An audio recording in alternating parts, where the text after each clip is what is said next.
Assalamualaikum warahmatullahi wabarakatuh. Perkenalkan, saya adalah Oilmon, admin virtual dari kajian Sabtu pagi, Forum Kajian Bina Muslim Kafah Malang yang dibimbing oleh Ustadz Husnul Fatoni. Pada pagi hari ini, kita akan menyimak bersama kajian yang akan diberikan oleh Ustadz Husnul Fatoni yang sedang berada di Mekah Al-Mukarramah. Dikarenakan beliau sedang ada tugas khusus sebagai pembimbing ibadah haji. Mari kita simak bersama kajian beliau.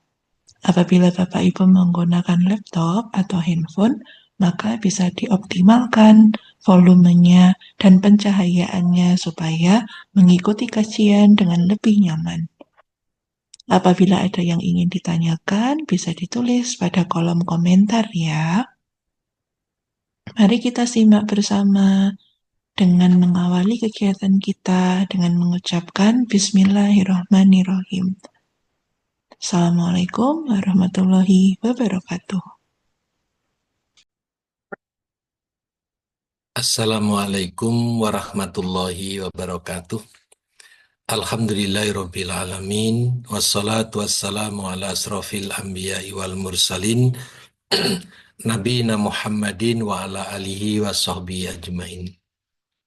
Bapak Ibu jamaah sekalian rahimakumullah, berjumpa lagi dengan kami yang masih berada di kota suci Makkah Al-Mukarramah pada tanggal 21 Juni ini. Kajiannya melanjutkan Sabtu kemarin, yakni 2 uswatun hasanah di dalam Al-Quran, yakni uswatun hasanah yang dianugerahkan Allah kepada Nabi Ibrahim alaihissalam dan uswatun hasanah yang dianugerahkan kepada Nabi Muhammad sallallahu alaihi wasallam. Pada pembahasan Sabtu yang lalu, saya sudah menyampaikan uswatun hasanah dalam diri Nabi Ibrahim alaihissalam yang paling menonjol adalah keteladanan di dalam memperjuangkan ketauhidan, keimanan, akidah kepada kaumnya. Dan karenanya Nabi Ibrahim disebut sebagai bapak tauhid. Sedangkan pagi ini kita akan mengkaji uswatun hasanah yang ada di dalam diri Rasulullah Shallallahu Alaihi Wasallam. Bapak Ibu yang dirahmati Allah, kalau kepada Nabi Ibrahim Allah Subhanahu wa Ta'ala mengulang kata uswatun hasanah dalam surat Al-Mumtahanah ayat 6, selain surat Al-Mumtahanah ayat 4, sedangkan kepada Nabi Muhammad SAW Allah nggak mengulang lagi uswatun hasanah, tetapi Allah memberikan rekomendasi bahwa akhlak Nabi Muhammad SAW adalah akhlak yang agung. Dalam surat Al-Qalam ayat 4, Allah menegaskan, wa innaka la'ala khuluqin azim. Dan sesungguhnya kamu Muhammad benar-benar berbudi pekerti yang agung, berbudi pekerti yang luhur. Nah, ini rekomendasi dari Allah. Maka akhlak Rasul itu adalah akhlak yang recommended. Karena yang merekomendasi itu Allah. Maka manusia membenarkan akhlaknya Nabi. Akhlak Nabi sudah lebih dulu benar karena yang merekomendasi itu Allah. Yang mengutus beliau menjadi Rasul. Dan andai kata manusia mendustakan akhlaknya Rasul, akhlak Rasul tetap wa innaka la'ala khuluqin azim. Karena itu, keagungan budi pekerti Rasul tidak membutuhkan pembenaran dari siapapun. Karena apa? Yang membenarkan lebih dulu hanyalah Allah. Yang merekomendasi akhlak Rasulullah adalah berbudi pekerti yang agung. Nah, oleh karena itu, Bapak Ibu yang dirahmati Allah, kemudian Rasulullah Shallallahu Alaihi Wasallam menyatakan, innama bu'istu liutammima makarimal akhlak. Sesungguhnya aku diutus hanya untuk menyempurnakan akhlak. Mengapa menyempurnakan akhlak? Mengapa makarimal akhlak? Mengapa tidak makarimal iman? Mengapa tidak makarimas syariah wal ibadah wal muamalah? Tapi mengapa makarimal akhlak? Nah, jawabannya di sini Bapak Ibu. Bahwa makna hadis yang disampaikan oleh Rasulullah Shallallahu Alaihi Wasallam adalah bahwa akhlak yang diajarkan Rasulullah itu menyempurnakan seluruh ajaran akhlak yang diturunkan Allah kepada para rasul terdahulu. Jadi rasul-rasul terdahulu itu juga mengajarkan akhlak, hanya belum sempurna. Mengapa? Karena problem akhlak belum sekompleks di zamannya Rasul. Dan populasi manusia juga belum banyak. Sehingga masalah akhlak juga tidak terlalu merepotkan gitu ya. Tapi di zaman Rasul, akhlak sempurna karena beliau sebagai utusan Allah untuk manusia di akhir zaman sampai hari kiamat. Karena itu menyempurnakan akhlak. Yang kedua, innama buistu liutami rimal akhlak mengandung makna bahwa akhlak yang diajarkan oleh Rasulullah menyempurnakan seluruh sistem ajaran Islam. Sempurnanya akidah tergantung akhlak. Sempurnanya ibadah juga tergantung akhlak. Sempurnanya syariat juga ditentukan oleh akhlak. Bapak Ibu yang dirahmati Allah. Kalau dikerangkakan, sistem ajaran Islam itu terdiri dari akidah, syariah, dan akhlak. Akidah itu membahas tentang keimanan, ketauhidan, sebagaimana yang sudah diajarkan oleh para nabi dan rasul. Syariat itu mengajarkan tentang hukum, norma, kaidah. Untuk apa? Untuk mengatur dua hal penting, yaitu mengatur ibadah dan mengatur muamalah. Ibadah itu dibagi menjadi dua kategori, yaitu ibadah mahdhoh dan ibadah ghair mahdhoh. Ibadah mahdhoh itu ibadah pokok, bersifat given, tidak boleh ada rekayasa. Karena baik waktunya, baik tempatnya, baik syaratnya maupun rukunnya, itu sudah diatur oleh Allah dan Rasul. Karena itu tidak boleh ada rekayasa, baik nambahi apalagi ngurangi. Sedangkan ibadah ghairu mahdhoh itu ibadah yang bersifat umum, tolong menolong, ya, memudahkan orang lain, mencari ilmu, itu bebas. Tidak diikat oleh tempat, oleh waktu, tidak diikat oleh umur. Bekerja juga begitu, ibadah ghairu mahdhoh. Nasihatin orang itu ibadah ghairu mahdhoh. Sedangkan syariat mengatur juga masalah muamalah, meliputi ekonomi, sosial, budaya, politik, seni, filsafat, iptek, semuanya ada pada wilayah muamalah yang induknya adalah syariat. Nah, Bapak Ibu yang dirahmati Allah, akhlak ini meskipun menduduki posisi ketiga, tapi posisi penentu kesempurnaan seluruh sistem ajaran Islam. Jadi innama buistu liutamima makarimal akhlak, itu artinya akhlak menyempurnakan iman, menyempurnakan akidah. Syariat disempurnakan oleh akhlak. Ibadah juga disempurnakan oleh akhlak. Muamalah juga disempurnakan dengan akhlak. Karena itu benar kalau Rasulullah menyatakan innama buistu liutamima makarimal akhlak.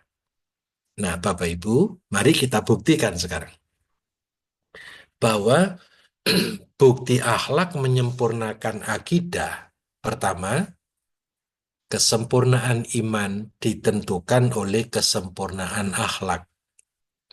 Dengan tegas, Rasulullah menyatakan, akmalul mu'minina imanan ahsanuhum khuluqan.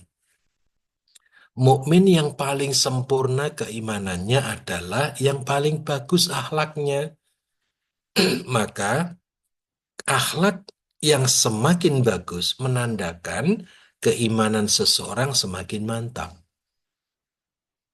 Kalau akhlak seseorang semakin bobrok, semakin hina, ya sebobrok dan sehina itu iman yang ada pada dirinya. Orang yang berkata jujur itu berakhlakul kalimah. Orang yang berkata benar itu berakhlakul karimah. Tapi orang bohong itu berakhlakus sai'ah. Jadi akhlak yang buruk itu menandakan buruknya iman. Ah, tinggi. Orang amanah, amanah itu adalah persoalan akhlak. Menandakan orang itu beriman. Orang berkhianat itu akhlaknya tercela. Menunjukkan imannya juga rendah.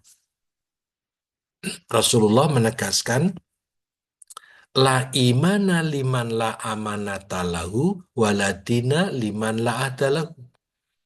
Tidak beriman bagi orang yang tidak jujur, tidak beriman bagi orang yang tidak amanah, dan tidak beragama bagi orang yang suka ingkar janji.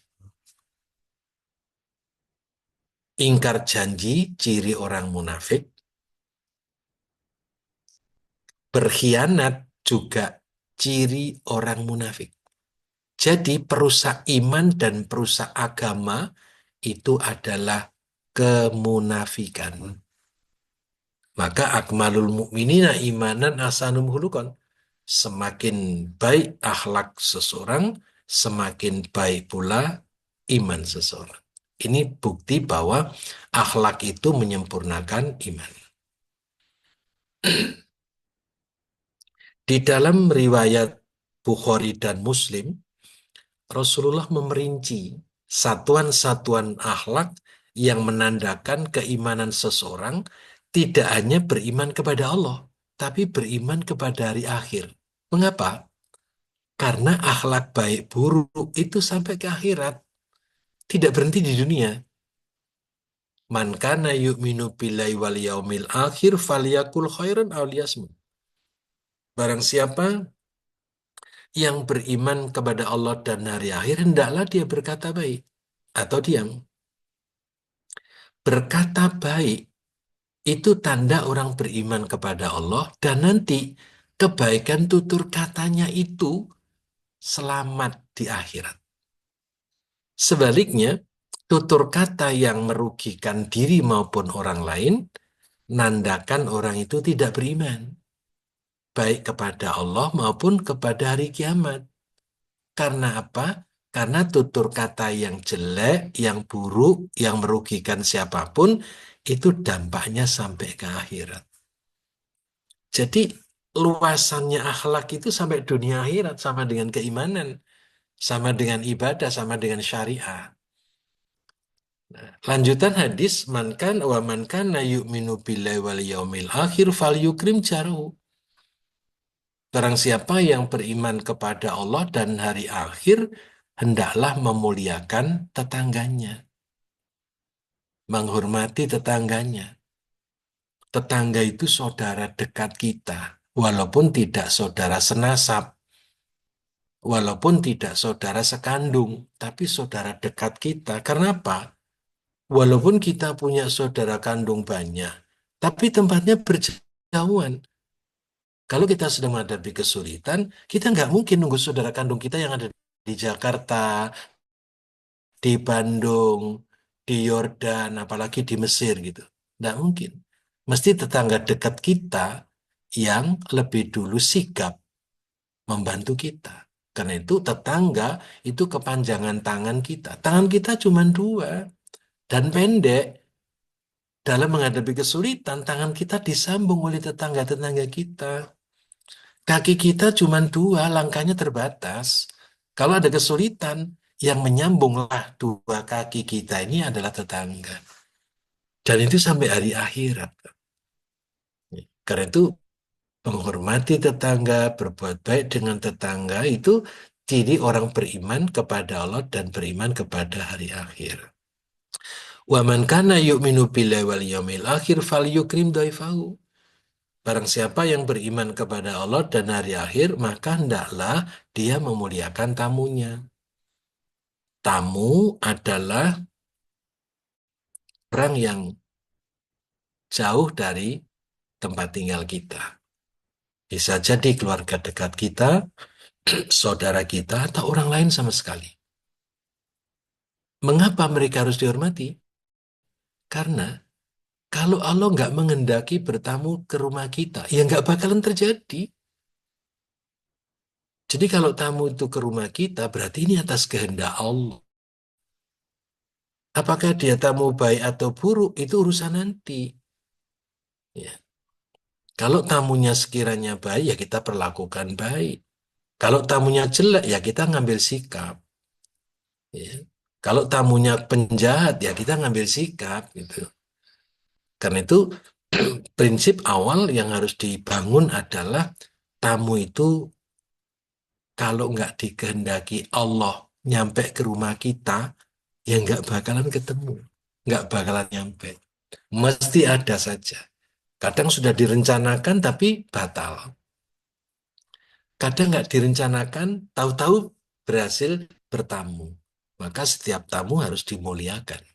Ini sebagai ciri orang beriman kepada Allah, kepada hari akhir ditandai dengan akhlak memuliakan tamu. Ini bukti bahwa iman itu sempurnanya ditentukan oleh akhlak dalam segala elemen. Dari Aisyah radhiyallahu anha, ia berkata, saya mendengar Rasulullah bersabda, sesungguhnya orang mukmin dengan budi pekerti yang baik dapat mengejar derajat orang yang selalu berpuasa dan selalu sholat malam.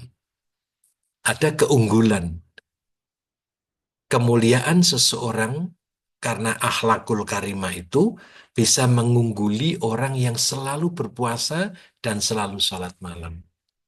Karena itu Bapak Ibu sempurna sekali kalau puasanya rajin, sholat malamnya rajin, kemudian berbudi pekerti yang luhur, berbudi pekerti yang agung, sehingga sempurna. Itulah yang disebut insan kamil, manusia yang sempurna. Diriwayatkan oleh Tirmidzi dari Abdullah dari Al-Mubarak, beliau mengatakan budi pekerti yang baik adalah bermuka manis, memberi pertolongan dalam kebaikan, dan mencegah sesuatu yang membahayakan. Rasul menyatakan watabasamu kafi wajiahi kasodakotun. Senyummu untuk saudaramu adalah sodako. Jadi kita ketemu siapapun, ramah, santun, bersahabat, komunikasi dengan penuh kehangatan, komunikasi sepenuh hati, itu termasuk termasuk budi pekerti yang baik, yang ditandai dengan interaksi yang timbal balik, yang interaksi yang beretika, interaksi yang bermoral. Nah, Bapak, sekarang yang kedua, bukti akhlak penyempurna ibadah. Seluruh ibadah harus disempurnakan dengan akhlak. Ambil contoh yang paling gampang, sholat dapat dikategorikan sah menurut syariat, tapi belum sempurna.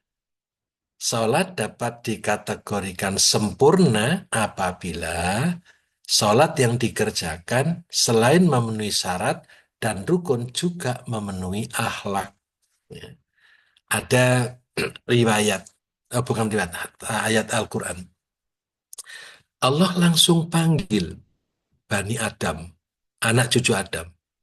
Allah nggak panggil umatnya Nabi Nuh, umatnya Nabi Soleh, umatnya Nabi Ibrahim, umatnya Nabi Isa, umatnya Nabi Muhammad. Tapi ya Bani Adam, wahai anak cucu Adam, pakaianlah pakaianmu yang indah setiap memasuki masjid. Khudzu zinatakum inda kulli masjidin. Pakailah pakaian-pakaianmu yang terbaik ketika masuk masjid. Berarti apa? Dalam melaksanakan sholat, busananya harus sepatutnya. Busana yang dikenakan untuk menghadap Allah yang memberi rezeki, memberi busana, memberi tempat tinggal. Maka menjadi sholat yang tidak sempurna ketika busananya tidak patut untuk digunakan menghadap Allah. Karena itu Bapak Ibu yang dirahmati Allah, walaupun secara syariat orang sholat itu nutup aurat, bersih dari najis, bersih dari hadas. Andai kata seorang laki-laki sholat pakai kaos oblong, pakai sarung, pakai celana. Secara syariat sah, karena kaosnya suci, nggak ada najis. Kemudian menutup aurat, nggak sempurna. Karena busana yang dipakai tidak mencerminkan kepatutan busana untuk menghadap Allah. Sudah kaos oblong, hadiah promosi kecap, promosi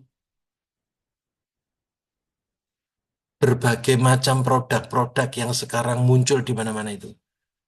Apalagi sudah kaos oblong, kaos partai politik lagi. Gak patut busana sholat pakai seperti itu. Nggak etis menghadap Allah lagi. Karena itu sempurnanya sholat disempurnakan oleh akhlak, terutama dalam hal busana. Dalam hal keistiqomahan, dalam hal ketumakninaan, Rasul sampai memberikan warning yang sangat serius. Aswa unnasi sarikotal ladhi yasriku min salatihi. Qalu ya Rasulullah wa kaifa yasriku min salatihi? Qala la yutimmu rukuha wala sujuduha. Dalam musnad Imam Ahmad, Rasulullah bersabda, sejahat-jahat pencuri adalah yang mencuri dari sholatnya. Para sahabat bertanya, wahai Rasulullah, bagaimana mencuri dari sholat? Rasul menjelaskan, dia tidak sempurnakan rukuk dan sujudnya. Artinya, kalau rukuk itu dikerjakan dengan cepat, baru rukuk sudah iktidal. Iktidal belum jejak sudah sujud. Sujud belum lama sudah duduk di antara dua sujud. Itu yang disebut oleh Rasul sejahat-jahat pencuri. Bapak Ibu, pencuri itu sudah jahat, masih disebut sejahat-jahat pencuri. Mengapa? Karena yang dicuri itu hanya Allah. Sujud itu memberikan haknya Allah untuk disujudi, karena yang pantas disujudi hanyalah Allah. Sujud itu memberikan haknya Allah, yang pantas disujudi itu Allah. Maka hak-hak Allah itu jangan dicuri. Hak-hak Allah itu jangan dipotong gitu loh. Karena kalau memotong hak Allah itu sejelek-jelek pencuri gitu loh.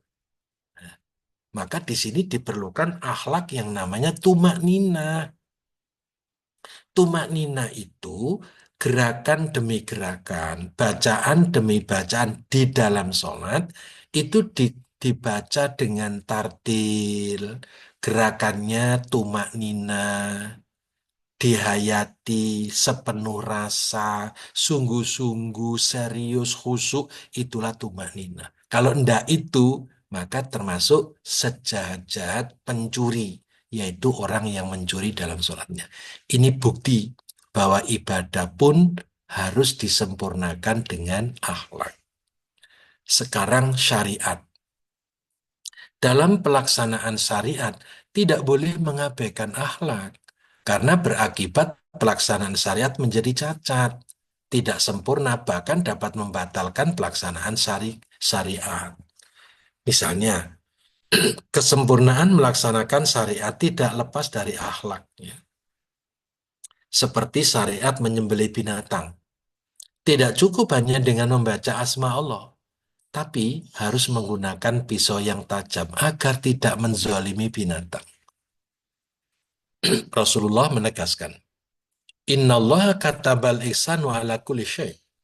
Fa idza qataltum fasinul qitla wa idza dabahtum fasinud dibha wal yuhidda ahadukum syafratahu fal yurih dzabihatahu. Sesungguhnya Allah mewajibkan berbuat baik kepada segala sesuatu, ya kepada manusia, kepada binatang, kepada alam, kepada tumbuhan, kepada burung, kepada macam-macam itu. Apabila engkau membunuh, maka hendaklah membunuh dengan cara yang baik.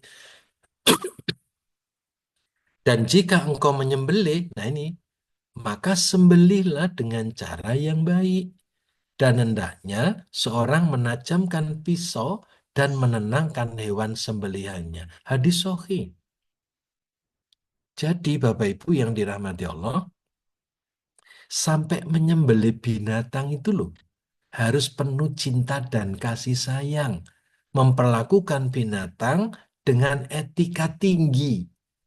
Ditenangkan dulu, jangan sampai gelisah, jangan sampai stres. Kemudian menggunakan pisau yang tajam.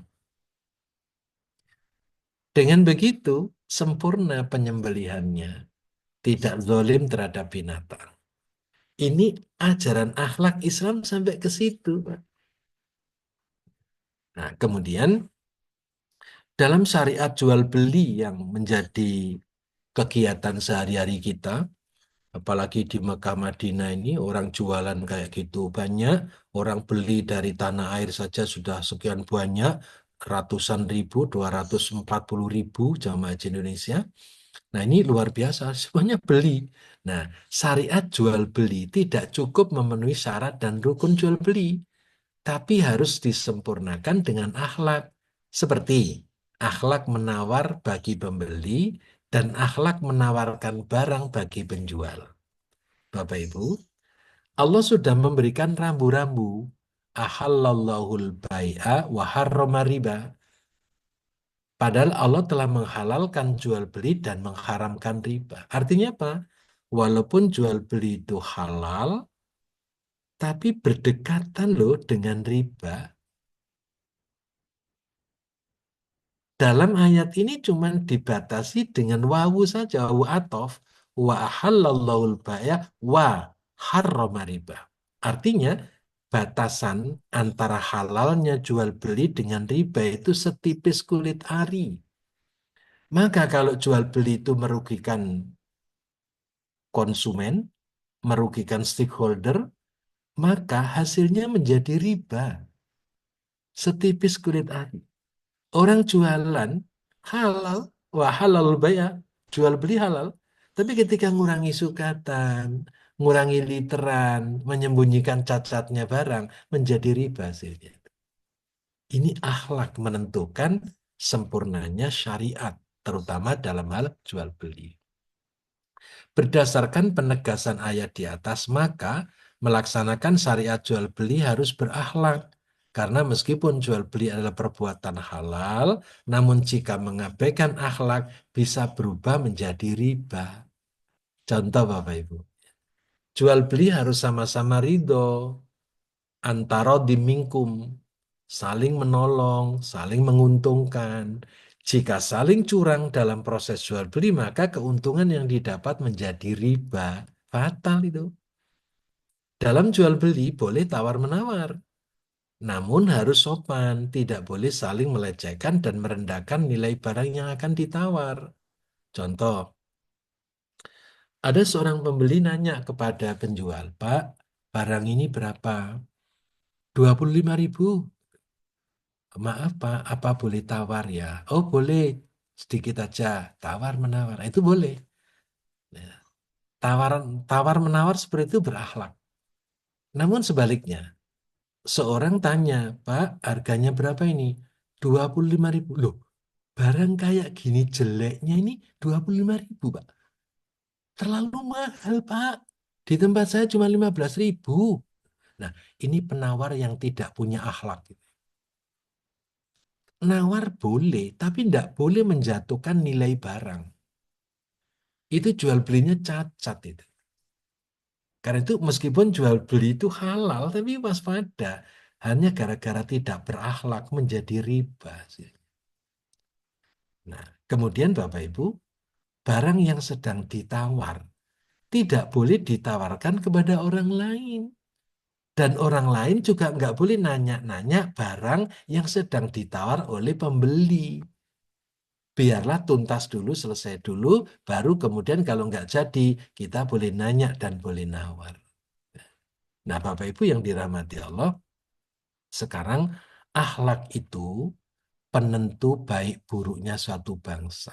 Sampai baik buruknya bangsa itu loh ditentukan oleh akhlak.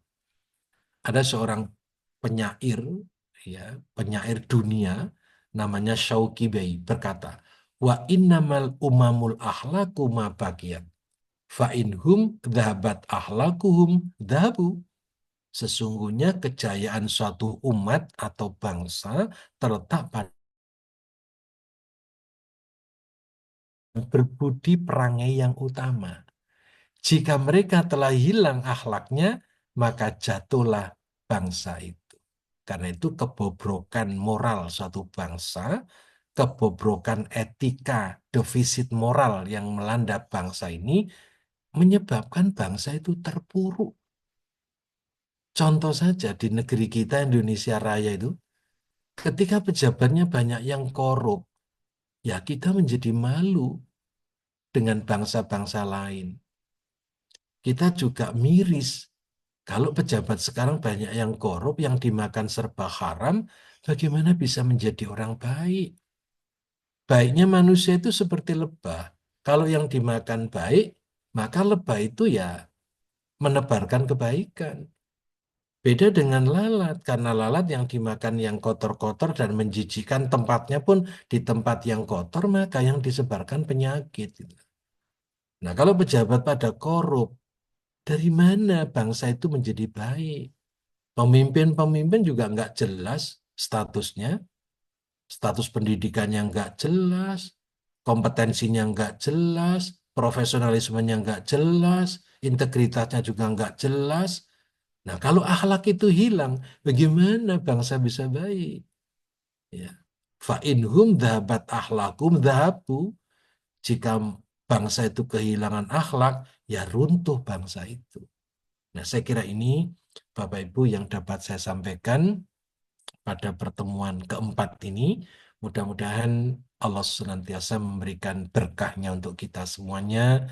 Mudah-mudahan Bapak Ibu diparingi sehat walafiat, baik lahir maupun batin. Doa kami mudah-mudahan Ibu Bapak diparingi kemudahan untuk bisa menunaikan ibadah haji kedua tanah suci, Makkah Al-Mukarramah dan Madinah Al-Munawwaroh. Kurang lebihnya saya mohon maaf, insya Allah masih ketemu lagi Sabtu depan dengan materi yang berbeda. Insya Allah Sabtu depan saya akan menyajikan materi 8 langkah menghadirkan surga dalam kehidupan. Hadanallahu wa iyyakum ajmain. Mari kita tutup dengan doa kafaratul majlis. Subhanakallahumma bihamdika asyhadu an la ilaha illa anta astaghfiruka wa atubu ilaik. Sampai ketemu lagi Sabtu depan. Wassalamualaikum warahmatullahi wabarakatuh.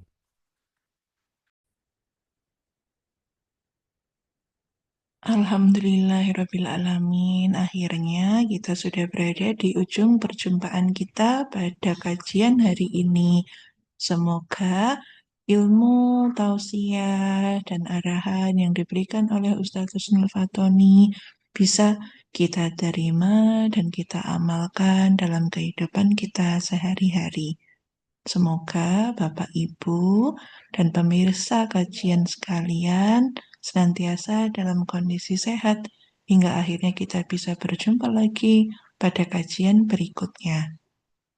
Nantikan kami ya, dukung kami dengan cara like atau suka, share ke semua teman-teman kajian, teman kantor, atau keluarga.